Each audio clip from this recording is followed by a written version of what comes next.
ओम अज्ञानतिमिरान्धस्य ज्ञानञ्जनशलाकया चक्षुरुन्मिलितमेन तस्मै श्रीगुरुवे नमः। श्रीचैतन्यमनोभीष्टं स्थापितं येन भूतले स्वयं रूपकदा मह्यं ददाति स्वपदान्तिकम्। वन्देऽहं श्रीगुरु श्रीयुतपदकमलं श्रीगुरून् वैष्णवाचं श्रीरूपं साग्रजातं सगण रघुनाथान्वितं तं सजीवं साद्वैतं सावधूतं परिजनसहितं कृष्णचैतन्यदेवं श्रीराधाकृष्णपादान् सगणललिता श्रीविशाखान्विताश्च नित्यानंदम नमस्तुभ्यं प्रेमानंद प्रदायते कलौ कलमस्य नाशाय जानवे पतये नमः। नमो महावदन्याय कृष्ण प्रेम प्रदायते कृष्णाय कृष्ण चैतन्य नामने गुरुद्रम पंचतत्वात्मकं कृष्णं भक्तरूप स्वरूपं भक्तावतारं भक्ताख्यं नमामि भक्तिशक्तिकं। हे कृष्ण करुणा सिंधु दीनबंधु जगतपतये गोपेश गोपिकाकांत राधाकांत नमस्तुते तप्त कांचन गौरांगे श्री राधे वृंदावनेश्वरी वृषभानुसुते देवी प्रणमामि हरिप्रिये। वाञ्छाकल्पतरुभ्यश्च कृपासिन्धुभ्येव च पतितानां पावनेभ्यो वैष्णवेभ्यो नमो नमः। जय श्री कृष्ण चैतन्य प्रभु नित्यानंद श्री अद्वैत गदाधर श्रीवासादि श्री गौर भक्तवृंद। हरे कृष्ण कृष्ण कृष्ण हरे हरे, हरे राम राम राम हरे हरे। तो इसमें आज हम लोग को हरि नाम की महिमा हम लोग पढ़ रहे थे, हरे कृष्ण महामंत्र का जप की महिमा।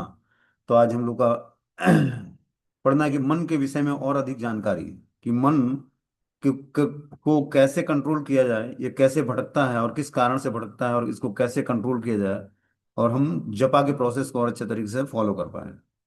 बोलते हैं जब भक्तगण इस एक मंत्र तकनीकी का प्रयोग करते हैं तो उन्हें मन में विद्रोही स्वभाव का सामना करना पड़ता है। उन्हें अनुभव होता है कि मन मात्र भटकता ही नहीं, अपितु प्रत्येक क्षण वे क्या कर रहे हैं इस पर भी अपनी टिप्पणी देता रहता है। संभव है कि मन प्रोत्साहन देकर शुरुआत करे, इस समय तुम अच्छा जप कर रहे हो, संभवतः यहाँ पर तुम सभी से अच्छा जप कर रहे हो। दो क्षण बाद यह मन एकदम विपरीत आलोचना कर सकता है कि तुम एकदम घटिया जप कर रहे हो। मन को स्थिर रखना एक युद्ध के समान प्रतीत हो सकता है, किंतु जिस क्षण हम कृष्ण के पवित्र नामों का श्रवण करते हैं हम कृष्ण के साथ होते हैं। तो देखो मन मन में बहुत सारे थॉट्स आते हैं, विचार आते हैं, ठीक है ना। कभी लगेगा कि हम जपा कर रहे हैं तो लगेगा कि मेरे जैसा कोई दूसरा जाप नहीं कर रहा है, ठीक है ना। कभी लगेगा कि जो है मैं सबसे घटिया जाप कर रहा हूँ। इस तरह मन स्थिर नहीं रहता। मन के को स्थिर करना एक युद्ध के समान है, कि मन को कैसे स्थिर किया जाए जपा में।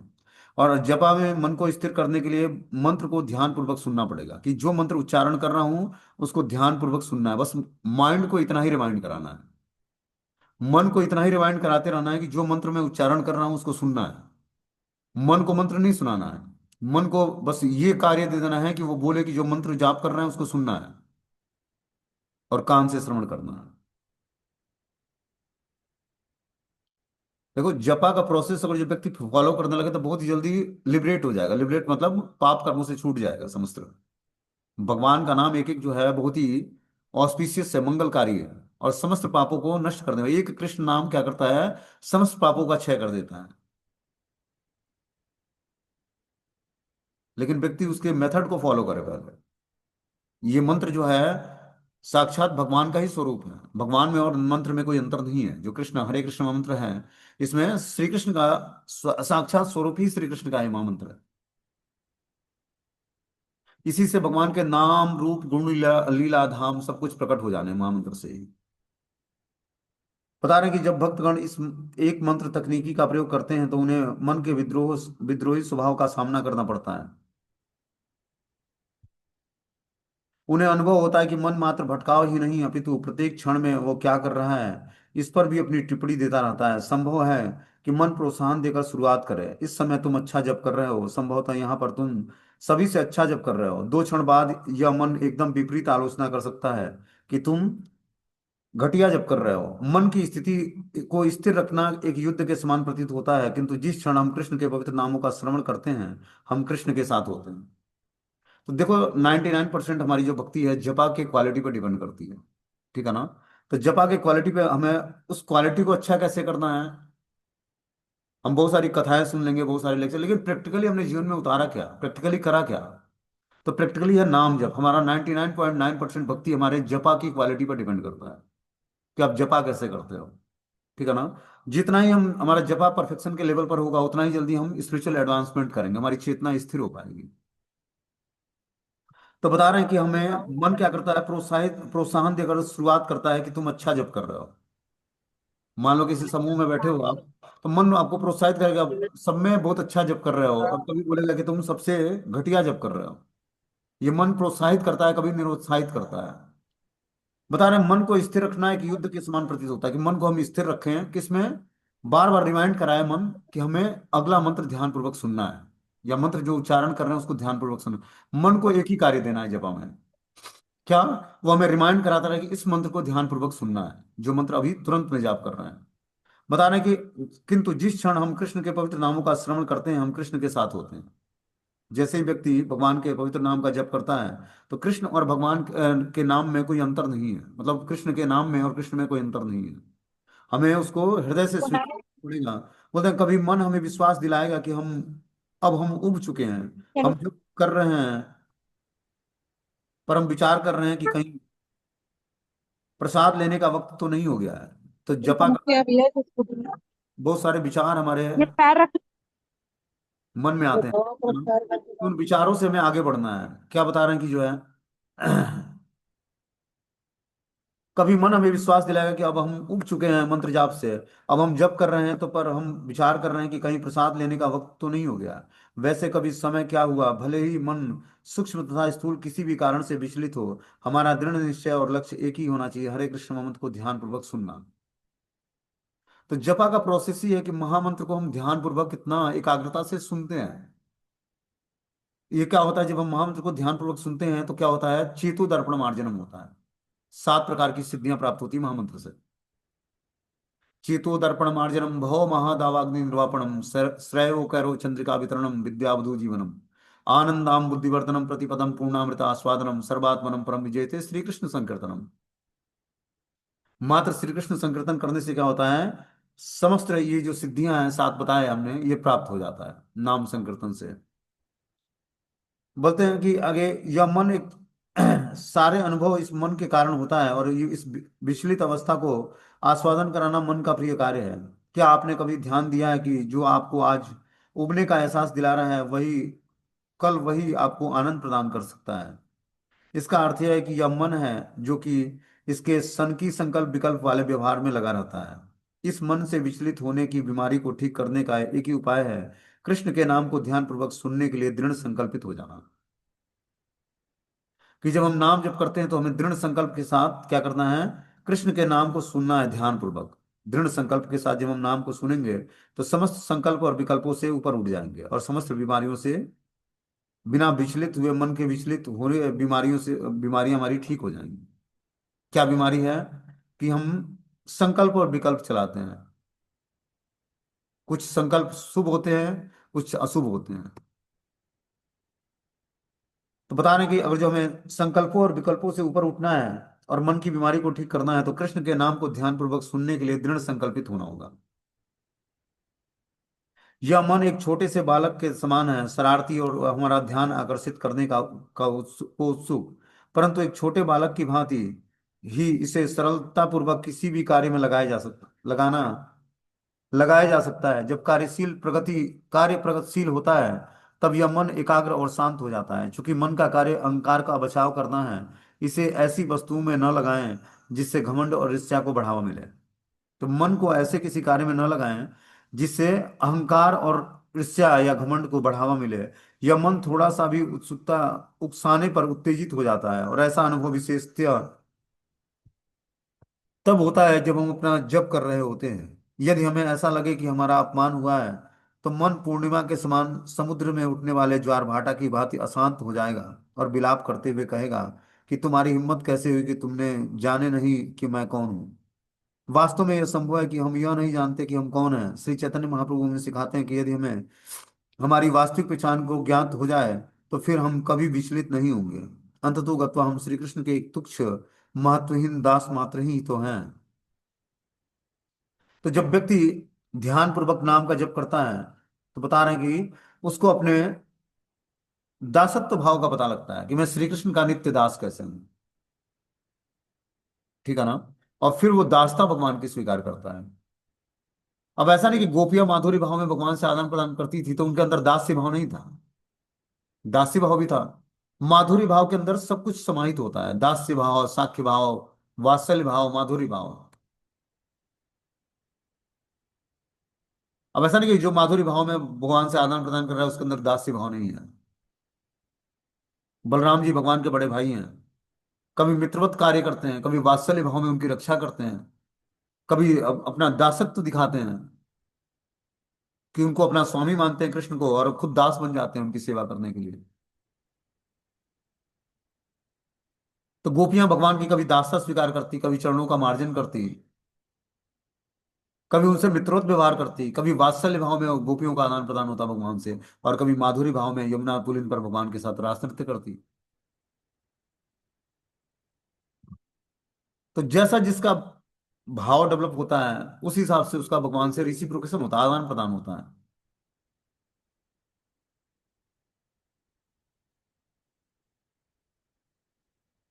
बोलते हैं वास्तव में यह संभव है कि हम यह नहीं जान पाते कि हम कौन है। श्री चैतन्य महाप्रभु में सिखाते हैं कि यदि हमें अपनी वास्तविक पहचान को ज्ञात करनी हो तो फिर हम विचलित नहीं होना चाहिए। अंततो गत्वा एक श्री कृष्ण के एक तुच्छ महत्वहीन दास मात्र तो हैं। निसंदेह मन इस आत्म निरीक्षण से कभी सहमत नहीं होता। खिलौने की दुकान में किसी 2 वर्ष के बालक की भांति एक अशांत मन वस्तुओं के प्रति तीव्र रूप से आसक्त हो जाता है और उन्हें त्यागना नहीं चाहता। भगवत गीता मन की क्रियाविधि को स्पष्ट करती है। इंद्रिय विषयों का चिंतन करते हुए मन की उसमें आसक्ति उत्पन्न हो जाती है, और ऐसी आसक्ति से काम उत्पन्न होता है। फिर काम से क्रोध प्रकट होता है। मन पर नियंत्रण अनेकानेक संवेदनशील छवियां बरसती रहती हैं, और उन छवियों में आसक्त हो जाता है जो स्वयं को इस संसार का केंद्र और भोक्ता समझते हैं। उनके लिए कहीं भी शांति नहीं है। हमारी इस मिथ्या पहचान को विकसित करना ही अहंकार का प्रमुख कार्य है। तो जब व्यक्ति अहंकारी हो जाता है, ठीक है ना, तो वो दास्ता नहीं स्वीकार करता भगवान की। दास्ता तो तब स्वीकार करता है जब व्यक्ति के अंदर से फॉल्स ईगो निकलता है। जब तक वो अपने को भोक्ता मानेगा तब तक वो परम भोक्ता भगवान श्री कृष्ण की शरण कैसे ग्रहण करेगा। जब ये स्वीकार करता है कि कृष्ण ही परम भोक्ता है और हम लोग उनकी भोग्य वस्तु हैं, तब वो दास्ता स्वीकार करता है कृष्ण की।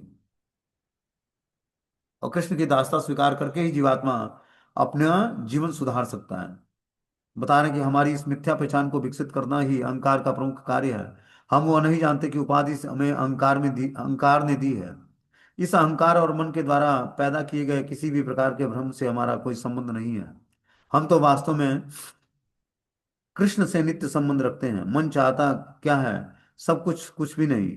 यह असीमित इच्छाओं के साथ एक वस्तु से दूसरी वस्तु पर उछलता रहता है। यह एक वस्तु को दुष्कारता है और दूसरी को स्वीकारता है। अचानक फिर उसी वस्तु को अस्वीकार कर देता है जिसे इसमें अभी अभी अपनाया है। ऐसा इसलिए है क्योंकि यह न तो मन का स्वभाव ही है मांग करना। मन पर विजय प्राप्त करने के लिए, इसे प्रशिक्षित करने के लिए युद्ध की आवश्यकता है, उपेक्षा का युद्ध नहीं। श्रीमद् भागवतम के तात्पर्य में लिखा है कि जिस एक अस्त्र से मन को जीता जा सकता है वह है उपेक्षा। मन सदैव हमें कुछ न कुछ करने के लिए उकसाता रहता है। अतः हमें मन के आदेशों की उपेक्षा करने में पटु बनना चाहिए। मन को क्रमशः आत्मा के आदेश मानने के लिए प्रशिक्षित करना चाहिए। मनुष्य को मन के आदेशों का पालन नहीं करना चाहिए। तो मन हर हर समय कुछ न कुछ गलत कार्य करने के लिए उकसाता है। यह बता रहे हैं कि जो है, हमें मन को इस प्रकार प्रशिक्षित करना चाहिए कि आत्मा के आदेश मानने के लिए वो तैयार हो जाए। मनुष्य को मन के आदेशों का पालन नहीं करना चाहिए। श्रीमद् भागवतम में कृष्ण उद्धव को अवंती ब्राह्मण की कहानी सुनाते हैं। अवंती ब्राह्मण एक धनी व्यापारी था, तो भी इतना कंजूस था कि वह न तो स्वयं के लिए, यहाँ तक कि स्वयं के भोग विलास के लिए भी, देवताओं की पूजा के लिए, परिवार के लिए, दान या कर्ज चुकाने आदि किसी कार्य के लिए भी धन व्यय नहीं करना चाहता। अपने मन की मजबूत बेड़ियों को में जकड़ा हुआ वह मात्र संग्रह करना रहता था, और वह एक कृपण सा जीवन यापन कर रहा था। जिन लोगों को उसे धन देना चाहिए था वे सभी उसकी कृपणता के कारण उसके उसमें उसके विरोधी बने गए। पहले धीरे धीरे, और फिर एक दिन अकस्मात ब्राह्मण ने सब कुछ खो दिया। तुरंत ही उसके परिवार ने उसे अस्वीकार कर दिया और वह एक दरिद्र की भांति सड़क पर आ गया। पहले धनवान होना, फिर उस धन को का चले जाना अत्यधिक पीड़ादायक होता है, क्योंकि यह नुकसान व्यक्ति को मिथ्या पहचान कुछ की चुनौती देता है। परिस्थिति में इस अकस्मात परिवर्तन के आ जाने से अवंती ब्राह्मण को अत्यधिक ताड़ना हो यातना मिली। तो श्रीमद् भागवतम में एक अवंती ब्राह्मण की कहानी हम लोग सुनते हैं कि अवंती ब्राह्मण एक धनी व्यापारी था। लेकिन साथ में वो बहुत ही कंजूस था, धन व्यय नहीं करता था। वह न तो स्वयं के लिए, यहाँ तक कि स्वयं के भोग विलास के लिए भी, देवताओं की पूजा के लिए, परिवार के लिए, दान या कर्ज चुकाने आदि के लिए भी धन व्यय नहीं करता था। अपने मन की मजबूत बीड़ियों में जकड़ा हुआ वो मात्र संग्रह करना जानता था, कि उसका मन एक ही चीज पर लगा होता कि धन को कैसे ज्यादा से ज्यादा संग्रह करना है, इकट्ठा करना है। अपने मन की मजबूत बेड़ियों में जकड़ा मात्र संग्रह करता था, वह एक कृपण सा जीवन यापन करता था, एक कंजूस व्यक्ति की तरह जीवन यापन करता था वो। जिन लोगों को उसे धन देना चाहिए था वे सभी उससे, उसकी कृपणता के कारण उसके विरोधी बन गए। पहले धीरे धीरे और फिर एक दिन अकस्मात ब्राह्मण सब कुछ खो दिया। तो शास्त्र में धन की तीन गति बताई गई है। क्या बताई गई है? या तो व्यक्ति दान देगा, या भोग करेगा, या विनाश होगा। तो इसीलिए हमारे पास धन आता है तो उसमें से हमें कुछ डोनेट करना चाहिए, दान करना चाहिए, नहीं तो भोगना चाहिए, नहीं तो विनाश हो जाएगा उसका। भोगना मतलब कृष्ण की सेवा में लगाना। अपने भोग में लगाओगे तो धन क्या होगा? मिसयूज करोगे। और दान ऐसा होना चाहिए कि अपना स्वार्थ ना हो, ऐसा नहीं कि दान निकाले उससे हम धाम यात्रा कर रहे हैं, ये दान दान नहीं है। दान का मतलब देकर भूल गए उसको, ऐसा दान देना है। जब गाड़ी कमाई का गृहस्थ दान करता है तो उसका हृदय उदारता से भर जाता है, भगवान की विशेष कृपा होती है। आप शास्त्र पढ़ोगे, हो सकता है कि हमारे बातों पर विश्वास न हो, लेकिन भगवान ने क्या बोला है कि जो दान करना गृहस्थों का धर्म है। उस पर तीन आश्रमों की रिस्पॉन्सिबिलिटी अलग से है। गृहस्थ आश्रम की तो ही है, साथ में वानप्रस्थ, ब्रह्मचारी और सन्यासियों की रिस्पॉन्सिबिलिटी भी गृहस्थ आश्रम के लोगों पर है। तो जब तक हम अपनी गाड़ी कमाई का कुछ पोर्शन दान में नहीं देंगे तब तक कर्मों का रिएक्शन हमें भोगना पड़ेगा। इसीलिए हमें क्या करना चाहिए? जब हम गुरु शिष्य परंपरा में दीक्षित हो गए हैं, तब गुरु के मूड में हमें डोनेट करना है। उनकी क्या आवश्यकताएं हैं उनको ध्यान में रखते हुए हमें डोनेशन देना है। न कि अनर्गल जगह पर कहीं भी दान कर दिए, एक चवन्नी कहीं दान नहीं करना है। जहां हमारे गुरुदेव का मूड है कि हमें लक्ष्मी की जरूरत है, वहां पर हमें डोनेट करना है। हम जो भी धन निकालते हैं महीने या 15 दिन पर या 20 दिन पर, जो भी है, उसको इकट्ठा करें और गुरुदेव के आदेश के अनुसार उसको डोनेट करें। तब वो दान हमें भक्ति में स्वीकृति प्रदान करेगा, भक्ति के उन्मुखी स्वीकृति प्रदान करेगा, और हमारा भक्ति में एडवांसमेंट हो। क्योंकि गृहस्थों के लिए पहला धर्म ही दान देना है। वो मेहनत करके धन कमाए और अपनी गाढ़ी कमाई का 20%, 50% उस तरह तो बताया गया, लेकिन 50% देगा कौन? तो कम से कम उसको 20% निकाल कर डोनेट करना चाहिए, निस्वार्थ भाव से, मतलब अपना कोई स्वार्थ ना हो उसमें। और विश्वास तो मानो तो इस बात का कि अगर जो व्यक्ति दान देने लगता है तो उसके पास यथार्थ लक्ष्मी लौट के फिर आ जाती है, उससे कई गुना, हजार गुना। उसको पता भी नहीं लगेगा कि हमारा व्यवसाय कितना जल्दी शुद्ध हो गया।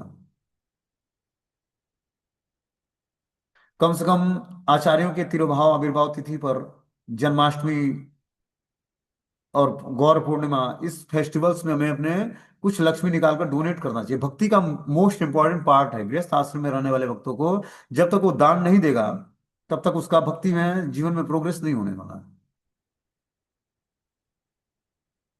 क्योंकि हृदय में औदार्यता आएगी नहीं, हृदय कठोर बना रहेगा। सब अपने भोग में जब हम यूज करते हैं तो भोगे रोग भवा, भोग रोग का रूप ले लेता है। लेकिन जब वही भगवान और गुरु के सेवा में हम लगाते हैं तो वो धर्म पवित्र हो जाता है हमारा। इसलिए बहुत ही आवश्यक है। तभी हमें बढ़ के चौगुना लक्ष्मी और सरस्वती का दान करने वाला व्यक्ति कभी दरिद्र नहीं होता है। जो लक्ष्मी और सरस्वती का दान करता है, सरस्वती मतलब विद्या का, वो कभी दरिद्र नहीं होगा। वही यहां पर बता रहे हैं कि जो है, अवंती नामक ब्राह्मण था, वो बहुत बड़ा धनी व्यापारी था, लेकिन क्या था? वो कंजूस था। न तो परिवार के लोगों को देवता, न भोग विलास में लगाता, न देवताओं की पूजा में लगाता, न दान देता, न कर चुकाता, कुछ नहीं करता। बस एक ही मात्र उद्देश्य था, मात्र संग्रह करना है। तुरंत ही उसके परिवार वालों ने, जब वो दरिद्र हो गया तो उसको अस्वीकार कर दिया। वह एक दरिद्र की भांति सड़क पर आ गया। पहले धनवान होना, फिर उस धन का चले जाना अत्यंत पीड़ादायक हो गया, क्योंकि यह नुकसान व्यक्ति की मिथ्या पहचान को चुनौती देती है। परिस्थिति में इस अकस्मात परिवर्तन के आ जाने से अवंती ब्राह्मण को अत्यधिक ताड़ना व यातना मिली। किंतु कृपण होने के पश्चात भी वह एक धार्मिक व्यक्ति था, और श्री कृष्ण की कृपा से उसे यह अनुभूति हुई, जिसका सार श्रीमद् भागवतम के 11वें स्कंद के 23वें अध्याय में दिया हुआ है। उसकी इस अनुभूति ने उसे शांति प्राप्त हुई, क्योंकि उसे उसकी पीड़ा का कारण समझ में आ गया। यद्यपि लोग उसके प्रति अत्यंत क्रूरता का व्यवहार कर रहे थे, उस पर थूकते थे, उसका उपहास करते, भिक्षा द्वारा प्राप्त किए गए उसके भोजन पर मूत्र त्याग देते, उसके कुछ कपड़े उठाकर फेंक देते, उसे स्वयं के अंदर एक ऐसा स्थान मिल गया जहां उसकी प्रसन्नता बाह्य कारणों से किसी भी प्रकार से विचलित नहीं की जा सकती थी।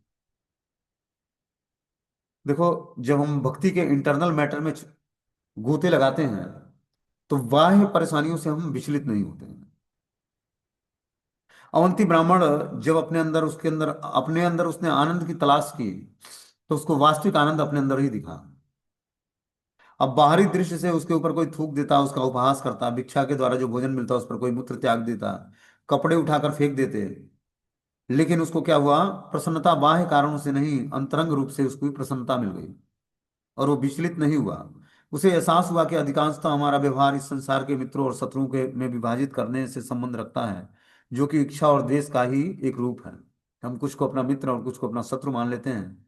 ये जो हमारे इच्छा और द्वेष का कारण है, किंतु इसका संबंध केवल मन से है। अवंती ब्राह्मण को मन के अतिरिक्त कहीं अन्य शरण मिल मिल गई थी, जहां उसे परम शांति प्राप्त हो रही थी। हमें भी मन से परे कहीं अन्य शरण ग्रहण करना चाहिए। जब तक मन की शरण लेंगे तब तक हमें कृष्ण से अलग रहना होगा। वास्तव में नरक है। अवंती ब्राह्मण कहते हैं कि न तो ये लोग मेरे सुख और दुख के कारण है, न ही देवता, मेरा शरीर, ग्रह, मेरे विगत कर्म या काल ही। प्रत्युत यह तो एकमात्र मन है जो सुख तथा दुख का कारण है और भौतिक जीवन को निरंतर घुमाता रहता है। तो देखो, मन ही हमें क्या करता है? कभी शोकित करता है, कभी प्रसन्न रखता है। मन में थॉट्स आते हैं, विचार आते हैं। बस उस विचारों को हमें क्या करना है? पवित्र करना है भगवान की भक्ति में लगाकर। जैसे ही मन के विचार पवित्र होंगे, वैसे ही जो है आनंदाम बुद्धिवर्धनम स्थिति प्राप्त हो जाएगी। आनंद और बुद्धि का वर्धन होने लगेगा। सारी बीमारी क्या है? मन में है। जैसे मान लो कि आप अपने को बीमार फील करते हो, तो मन बार बार आपको रिमाइंड करता है कि आप बीमार हो, बीमार हो, आप कुछ करने योग्य नहीं हो, आप बीमार हो। तो क्या है कि बार बार जब मान लो कि कोई व्यक्ति को फोर्सफुली कोई चीज बोली जाती है, तो वो स्वीकार कर लेता है। जैसे हमने बताया एक बार एग्जांपल, कि जब वो क्राइम करके कोई व्यक्ति जाता है अंदर, और गलती कम किया होता है, लेकिन उसको इतना मार पड़ती है, थर्ड डिग्री दी जाती है पुलिस वालों की तरफ से, कि वो स्वीकार कर लेता है, हम भाई हमने गलती किया है। उस मार से सजा भोगना आसान है। वो तो पंजों पे मारते हैं, हाथों और पैरों के पंजों पर मारते हैं डंडे से, या नाखून निकाल लेंगे हाथ से। तो उस दर्द से बढ़िया कि भाई कुछ और सजा सुन लो, लेकिन वो दर्द मत भोगो। तो वही यहाँ पर बताया जा रहा है कि जो है मन, जिसके कारण हमें भौतिक जगत में रहना पड़ता है, मन के कारण ही हमें इस भौतिक जगत में रहना पड़ता है। मन ही हमें क्या करता है? कभी संकल्प और कभी विकल्प के लिए मजबूर कर देता है। कभी अच्छे थॉट्स आते हैं किसी व्यक्ति के प्रति, कभी बुरे थॉट्स आते हैं। कभी अच्छी भावनाएं जागृत होती हैं, कभी बुरी भावनाएं जागृत होती हैं। ये क्या है? मन की चाल है, टिक्स है। इसको जब हम समझ कर भगवान की भक्ति में मन को लगाएंगे, मन मना भव मत भक्ता मद्याजीमा नमस्कुरु, मन को, हे कृष्ण, हे अर्जुन, मन को मेरे में लगाओ। किसमें? कृष्ण में लगाओ। मुझे ही नमस्कार करो।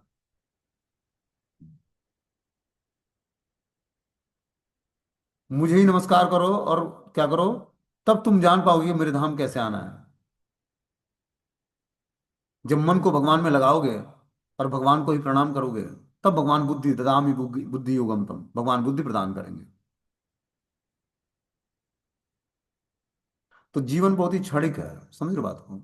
ये यूं ही बीत जाएगा, बस खाते पीते मौज मस्ती में।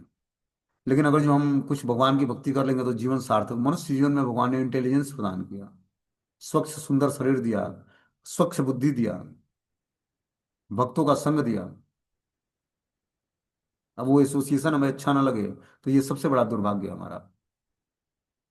भोग विलास के जीवन में अनेकों जन्मों से, जब जब कुत्ते, बिल्ली, बंदर, सुअर, चमगादड़, जिस भी जोन में रहा व्यक्ति, भोग की सारी सुविधाएं मिली, मेल फीमेल का जोड़ा मिला, और भोग करते करते व्यक्ति भोगे रोग भव, रोग को ग्रसित हो गया।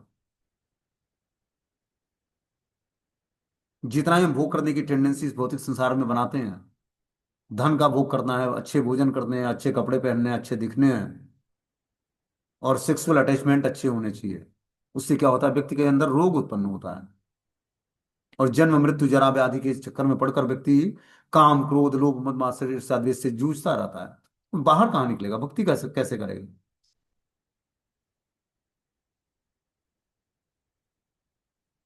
इसलिए बहुत ही आवश्यक है श्रीमद् भागवतम भगवत गीता के ज्ञान को, जो हम सुनेंगे सीखेंगे समझेंगे। कथा तो बहुत वाचक वाचक मिलेंगे आपको, कथा सुनाएंगे, इंटरेस्ट भी आएगा, म्यूजिकल इंस्ट्रूमेंट पे कथा होगी, लेकिन प्रैक्टिकली कोई रियलाइजेशन नहीं देगा। प्रैक्टिकली तो वही जो आचार्य परंपरा के द्वारा जो ज्ञान प्रदान किया जाता है, वही प्रैक्टिकल अपने जीवन में उतारना होगा, तब जाकर हम धीरे धीरे भक्ति को समझ पाएंगे। भक्ति एक साइंस है। भक्ति कथा का वितरण ठीक है, हमारे हृदय को स्वच्छ करता है, लेकिन क्या है, जब तक हम इस साइंस को समझेंगे नहीं, विज्ञान को समझेंगे नहीं, तब तक भक्ति दूर दूर तक समझ नहीं आनी है। भगवान ने भगवत गीता में कितने अच्छे तरीके से एक व्यवस्थित जीवन के लिए क्या करना होगा, कि कृष्ण के भाव में हम अपने सारे कार्य करें, कृष्ण भावना भावित होकर अपने सारे कार्य करें, इसके लिए उन्होंने एक अच्छा साइंस दिया है श्रीमद् भगवत गीता के अनुसार। हमें रोज दो श्लोक पढ़ने चाहिए, तात्पर्य पढ़ने चाहिए, उसके अर्थ को समझना चाहिए, और उस हिसाब से जीवन में ढालने का उसको प्रयास करना चाहिए, तब हमारा जीवन सार्थक होगा। नहीं तो इसी तरह खाते पीते मौज मस्ती करते करते जीवन निकल जाना है और कुछ हाथ नहीं लगना है। इसलिए बहुत ही जरूरी है कि भगवान ने जो फैसिलिटी दिया है हमें धन कमाने की, सुंदर स्वच्छ शरीर दिया, सुंदर बुद्धि दिया, तो उस बुद्धि का सही उपयोग क्या करना है। पहले हम अपने को जाने कि हम भगवान कृष्ण के दास कैसे हैं, उनकी दासता स्वीकार करनी है। दासता तो स्वीकार करनी पड़ेगी, या तो आप गुरु कृष्ण की दासता स्वीकार कर लो, या माया की दासता स्वीकार करो। गुरु हमें प्रताड़ित करके क्या करते हैं, जीवन मुक्त बना देते हैं, समस्त पापों से मुक्त कर देंगे। उनकी बातें कठोर होती हैं, और जब हम जो माया क्या करती है, फैसिलिटी देती है आपके अंदर, अच्छे अच्छे थॉट्स भेजेगी कि आप भक्ति से दूर हो जाओ। चल एक बार नियम ब्रेक कर ले, कोई दिक्कत नहीं है, कौन गुरुजी देख रहे हैं, चाय ही पी लेते हैं, चल कोई बात नहीं। तो क्या है, ये माया के टिक्स हैं जीवात्मा को ग्रसित करने के लिए, बद्ध जीवन में फिर से लपेटने के लिए। गुरु जी के सेहत पे कुछ नहीं फर्क पड़ेगा, सेहत आपकी खराब हो जाएगी, आपने वचन दिया है। इसलिए बहुत ही सावधानी पूर्वक आध्यात्मिक रास्ते पर हमें चलना है। ये बहुत ही अच्छा चांस मिला है, जब व्यक्ति को कुछ हीरा मिल जाए तो वो कोयले को नहीं पूछता है, चांदी उसको उसके आगे आगे अच्छा नहीं लगेगा, वो हीरे को छिपाते फिरेगा। इसी तरह ये भक्ति रूपी बहुमूल्य हीरा मिला है, इसको हमें छिपा के करना है, सबके सामने उद्घाटित नहीं करना है। जो अपने ऊपर गुरु कृपा हुई, भगवत कृपा हुई, महामंत्र मिला जाप करने के लिए, भगवत कथा सुनने को मिला, तो जीवन में परिवर्तन आना शुरू होगा, उस परिवर्तन को स्वीकार करना पड़ेगा। ऐसे ऐसी परिस्थिति आएगी जब आप निगेटिव वातावरण हो जाएगा बिल्कुल, ना धन का कोई स्रोत होगा, ना कोई पूछने वाला होगा, लेकिन उस परिस्थिति में अगर जो आप बिना विचलित हुए भगवान का भजन कर लोगे, तो सब कुछ भगवान यूं चीजें देने वाले हैं जिसका अभी आपने कभी कल्पना भी नहीं करा होगा। और जिसका जीता जाता जागता उदाहरण मैं हूँ। एक परिस्थिति ऐसी आई जीवन में जब कुछ नहीं था, ना तो धन ना परिवार ना कुछ नहीं, कुछ नहीं, लेकिन उस परिस्थिति में मैं विचलित नहीं हुआ। मैं आश्रय किसका लिया, हरि नाम का। गुरु कृपा ऐसी रही कि हरि नाम का आश्रय लेने से कुछ दिनों तक तो संघर्ष रहा जीवन में, लेकिन उसके बाद जीवन में ऐसे बदलाव आया जो जीवन आज सामने है। कहाँ जूझता ट्रैफिक में खड़े होकर या ड्राइविंग कर करके, और जो है पूरा जीवन बेकार हो जाता, और कहाँ कृष्ण ने कहाँ अपना महल दे दिया। तो वही है, बस इस महामंत्र का ध्यान पूर्वक कोई व्यक्ति जप कर ले, गुरु और वैष्णव का आश्रय ग्रहण कर ले, भगवान का आश्रय ले ले, जीवन सार्थक हो जाना है। बड़ी ऊंची अटारी बनाकर या बहुत सुंदर ड्रेस पहन के, बहुत अच्छा बात व्यवहार रख के क्या फायदा, कुछ मिलना है, नहीं मिलना, कुछ नहीं मिलना। लेकिन भगवान की शरण ग्रहण करके जो मिलना है, उसकी तो तुलना ही नहीं है किसी चीज से। ब्रह्म भूत प्रसन्न आत्मा न सोचति न कांक्षति समा सर्वेषु भूतेषु मद्भक्ति लभते ब्रह्म। कि व्यक्ति ब्रह्म भूत प्रसन्न आत्मा, आत्म साक्षात्कार की हाईएस्ट स्थिति को प्राप्त कर लेता है, वो प्रसन्न आत्मा। अब इस भौतिक संसार में व्यक्ति दुखी आत्मा है, हर एक पग पग पर उसको दुख मिलता है, कभी धन कमाते हुए, कभी परिवार का पालन पोषण करते हुए, कभी अपने ही लोग प्रताड़ित करते हैं जिसकी वो रक्षा करना चाहता है, वही उलट के जवाब देता है। जिसका पालन पोषण करके उसको बढ़ाया, पढ़ाया लिखाया, सब कुछ किया, उसके लिए धन कमाया, रात दिन एक करके उसके मलमूत्र को माता ने साफ किया, वही बेटा जवाब देता है। इसीलिए जितना जल्दी इस भौतिक संसार की सत्यता को व्यक्ति जान जाएगा, श्रीमद् भागवतम और भगवत गीता के अनुसार, क्योंकि ये यथार्थ सत्य प्रैक्टिकल ज्ञान है। और यूं ही क्यों कोई व्यक्ति अपने कर्मों के परिणाम से या रिलेशनशिप से अलग नहीं होता है, उसको क्या करना होता है, दृढ़ता पूर्वक भगवान की भक्ति और कर्मों को भोगना पड़ेगा। कर्म कोई दूसरा नहीं भोगेगा। परिवार का ये संबंध मिला है, माता पिता भाई बहन दोस्त मित्र, ये सब अपने कर्मों के परिणाम मिले हैं। हमें इसको बहुत ही बखूबी निभाने हैं, अच्छे तरीके से, प्रेम पूर्वक, ये मानते हुए कि भगवान ने हमें ये रिस्पॉन्सिबिलिटी दी है।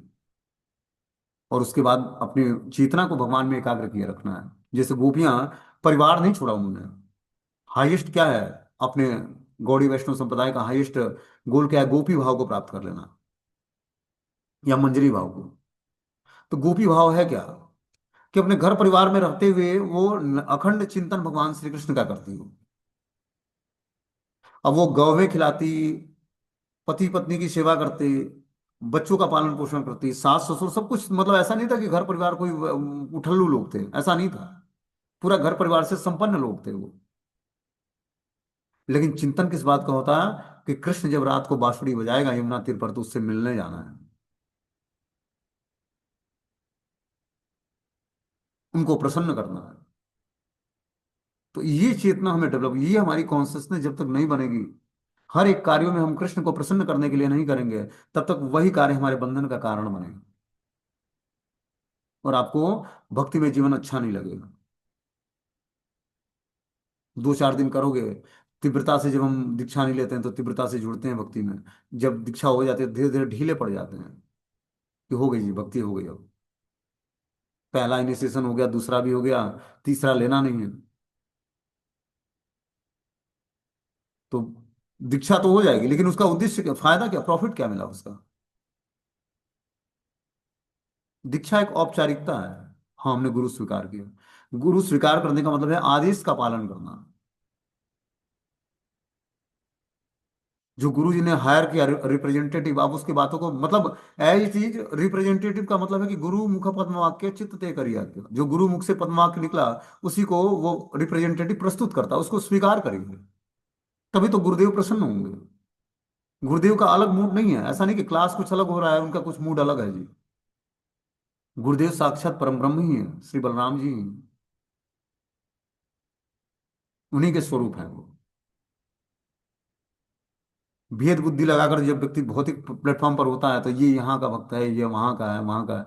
अरे अपने परंपरागत जो ज्ञान मिल रहा है, उस ज्ञान को सुनो, स्वीकार करो, और गुरु के प्रति दृढ़ श्रद्धा रखते हुए उनके आदेश का पालन करो। ऑटोमेटिक ये भक्तिमय जीवन में सफलता मिलेगी।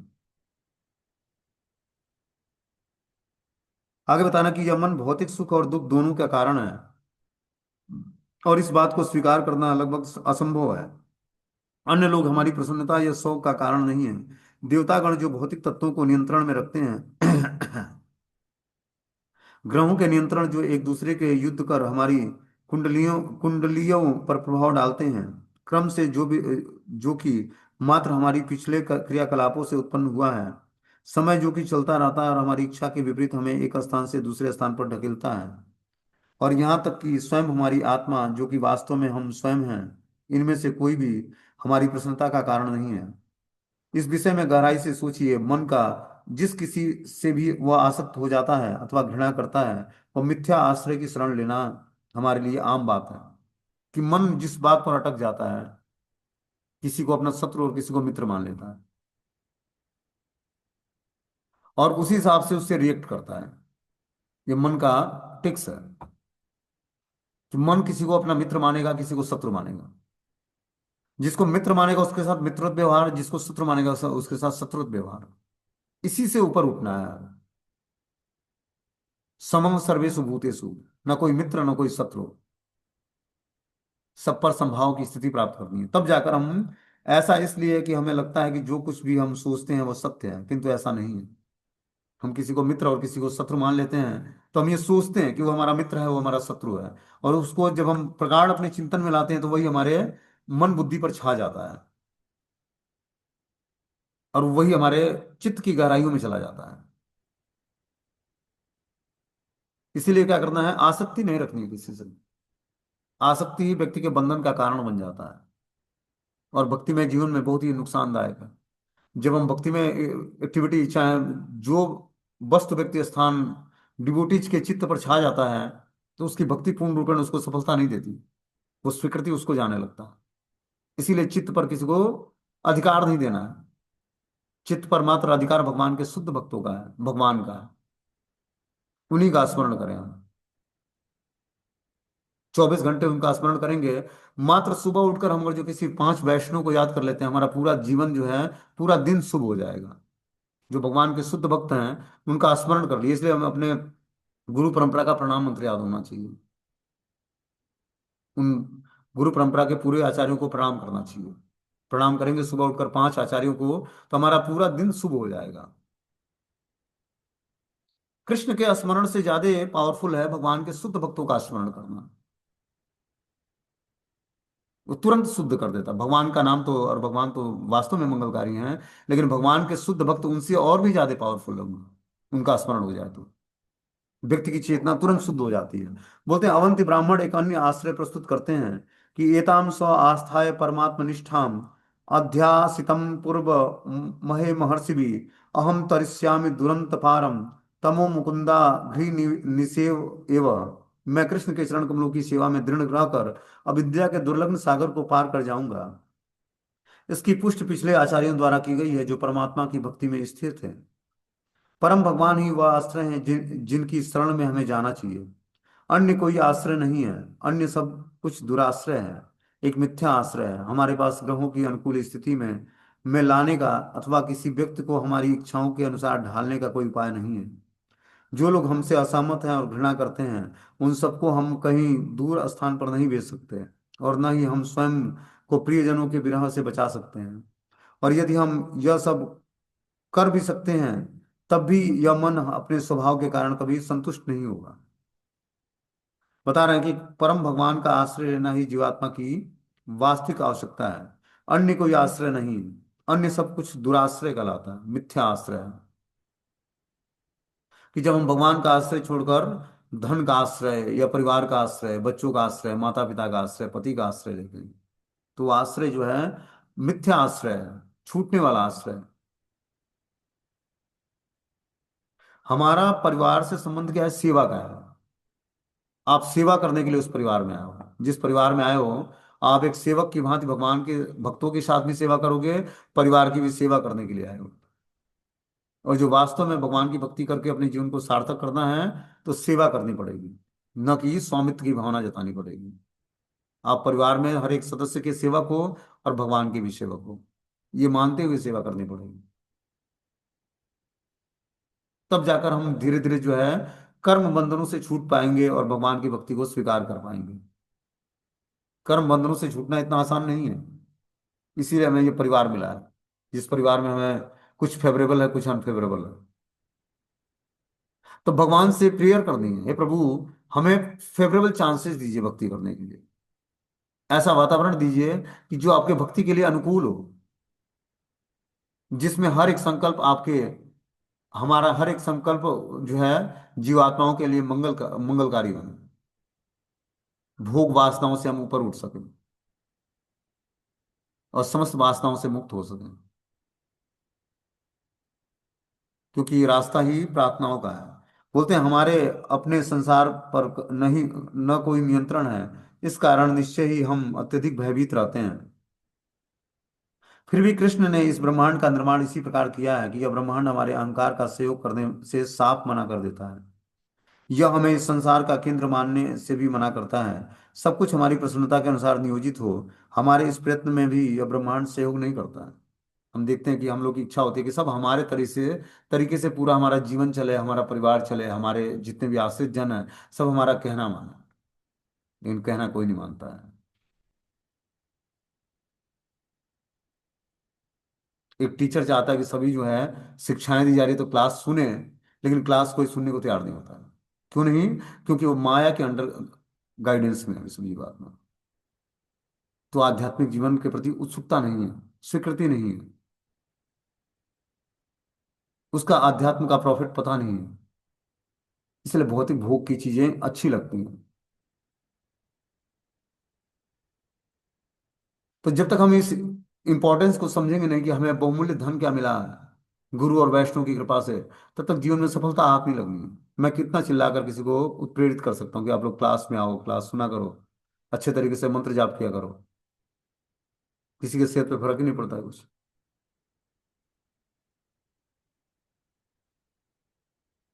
बोलते हैं ब्रह्मांड की रचना ही हमें दुख पहुंचाने के लिए हुई है। सब कुछ हमारी प्रसन्नता के अनुसार नियोजित हो, हमारे इस प्रयत्न में यह ब्रह्मांड हमें सहयोग नहीं करता। ब्रह्मांड की रचना हमें दुख पहुंचाने के लिए हुई है, जिससे हम सीख लें कि कृष्ण हमें समझाना चाहते हैं कि मन और अहंकार का आश्रय लेने का अर्थ है भ्रम का आश्रय लेना। इससे अच्छा है कि हम दृढ़ होकर श्री कृष्ण के चरण कमलों की सेवा में संलग्न होकर इस अज्ञान के भवसागर से पार हो जाएं। क्या बता रहे हैं कि जो है हमें भगवान के श्री कृष्ण के चरण कमलों की सेवा में संलग्न होकर इस अज्ञान के भवसागर को पार करना है। सही आश्रय को पाना और फिर उस आश्रय की शरण लेना पूर्ववर्ती आचार्यों द्वारा प्रमाणित है। जो भगवान की एकनिष्ठ भक्ति में रत हैं, किसी भी आचार्य ने मन की सुनने का परामर्श नहीं दिया है, अपितु उन्होंने हमें मन को नियंत्रण में और सचेत रहकर कृष्ण के पवित्र नामों को जपने की साधना प्रदान की है। कि किसी भी आचार्य ने ये नहीं बोला है कि आप मन के अनुसार कार्य करिए, सबने यही बोला है कि जो है मन को भगवान में लगाइए, मन को मंत्र को सुनने में, मंत्र का जप में लगाइए। तभी हम धीरे धीरे जो है मन को अपना मित्र बना पाएंगे। और मन जब हमारा मित्र बनेगा तभी हम जाकर जो है आध्यात्मिक जीवन में प्रोग्रेस कर पाएंगे। ठीक है, हरे कृष्ण।